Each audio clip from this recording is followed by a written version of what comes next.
Hi, this is Anu, Ayurveda and mental health trainer.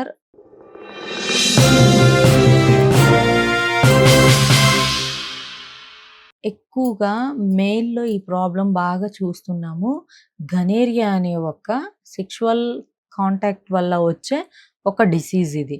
అయితే ఈ gonorrhoea వచ్చినప్పుడు person బాడీలో ఎటువంటి సింప్టమ్స్ ఉంటాయి అంటే, ఒకటి కళ్ళు పచ్చగా రావడం అండ్ దానితో పాటు యూరిన్ అనేది మంటగా చురుకు చురుగ్గా రావడం అండ్ పసుపు రంగులో, కొంతమందికి ఎరుపు రంగులో రావడం అండ్ దానితో పాటు టెస్టికల్స్ స్వెల్ అయ్యి ఉండడం, పెన్నిస్ గూడా పెయిన్‌గా ఉండడం అండ్ వీళ్ళకి యూరిన్‌కి వెళ్ళినప్పుడు లేదు అంటే నార్మల్ టైమ్‌లో కూడా ఆ పెన్నిస్ నుంచి వైట్ డిశ్చార్జ్ రావడం.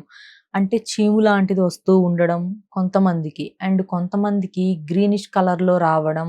అంటే ఆకుపచ్చ రంగులో, పసుపు పచ్చ రంగులో, ముదురు గోధుమ రంగులో, కొంతమందికి ఆరెంజ్ కలర్‌లో ఇలా రకరకాల డిశ్చార్జెస్ అనేది ఇలా మెన్‌కి వస్తూ ఉండడం ఇలా ఉంటుంది. అండ్ దీనితో పాటు బాగా బాడీ పెయిన్స్ ఉండడం, వీక్‌నెస్‌గా అనిపించడం, స్కిన్ టోన్ చేంజ్ అవ్వడం, తెలియకుండానే నీరసం అనిపించడం, ఉన్నపాటిగా బరువు తగ్గిపోతూ ఉండడం, ఆకలి సరిగ్గా లేకపోవడం, ఏదో పోగొట్టున్నట్టుగా డిప్రెషన్‌లోకి వెళ్ళడం, ఇవన్నీ కూడా చాలా మంది మగవారిలో ఉంటున్నాయి. సో, గనేరియా ఉన్న వాళ్ళలో కామన్‌లీ ఇటువంటి సింప్టమ్స్ ఉంటాయి. కొంతమందికి కొన్ని ఉండొచ్చు, కొన్ని ఉండకపోవచ్చు. అయితే ఇది వుమెన్ కన్నా మెన్‌కి ఫాస్ట్‌గా స్ప్రెడ్ అవుతుంది. ఎందుకు అంటే వుమెన్‌కి బాడీలో ఉన్నా కూడా తనకి తెలీదు ఉన్నట్లుగా, తన బాడీలో ఉన్నప్పుడు తనకి మినిమమ్ మంత్స్ ఎగో అంటే ఒక కొన్ని నెలల తర్వాత బయటపడుతుంది. కానీ ఆ మహిళతోటి ఏ వ్యక్తి అయితే కలుస్తారో అతనికి మాత్రం వితిన్ వీక్స్‌లోనే బయటపడుతుంది. అంటే 2 లేదా 3 వారాల లోపులోనే ఈ మగ వ్యక్తికి బయటపడే ఛాన్స్ అనేది ఉంటుంది. ఇంకా ఇతనికి బాగా స్ట్రాంగ్ ఇమ్యూనిటీ ఉంటే ఒక 1 మంత్ ఆర్ 2 మంత్స్ తర్వాత గూడా బయటపడే ఛాన్స్ అనేది ఉంటుంది. అంటే దీని అర్థం ఏంటి? వుమెన్‌కి ఈ డిసీజ్ ఉందని తెలీదు. లేదు ఉందని తెలిసినా కూడా ఆవిడకి ఎఫెక్ట్ అవ్వదు. కానీ ఆవిడతో కలిసిన ఈ పర్సన్‌కి మాత్రం చాలా ఈజీగా వస్తుంది. అండ్ అతని హెల్త్ డ్యామేజ్ అవుతుంది ఫాస్ట్‌గా.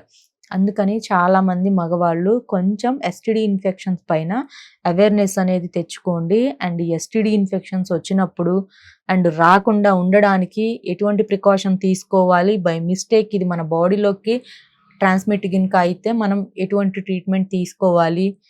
అనని కొంచెం అవేర్‌నెస్ అనేది తీసుకోవాలి. అండ్ దానితో పాటు వితౌట్ ప్రాపర్ టెస్ట్ సేఫ్టీ లేకుండా అన్‌నోన్ పర్సన్స్ తోటి ఇంటర్ కోర్సెస్‌కి వెళ్ళకండి. ఎందుకంటే వన్స్ మీ హెల్త్ డిస్టర్బ్ అయింది అంటే మీ ఫ్యామిలీ డిస్టర్బ్ అవుతుంది. మీరు డిస్టర్బ్ అవుతారు. మల్టిపుల్ కాంప్లికేషన్స్ అనేవి ఫేస్ చేయాలి. సో, ఎవరికైనా ఈ ఎస్టీడీ ఇన్ఫెక్షన్స్ లైక్ ఈ గనేరియా డిసీజ్ గురించి ప్రాపర్ ట్రీట్మెంట్ కావాలి, డైట్ కావాలి అనుకునే వాళ్ళు స్క్రీన్ పైన నంబర్ ఉంటుందండి. కాల్ చేసి అపాయింట్‌మెంట్ బుక్ చేసుకోవచ్చు. Thank you.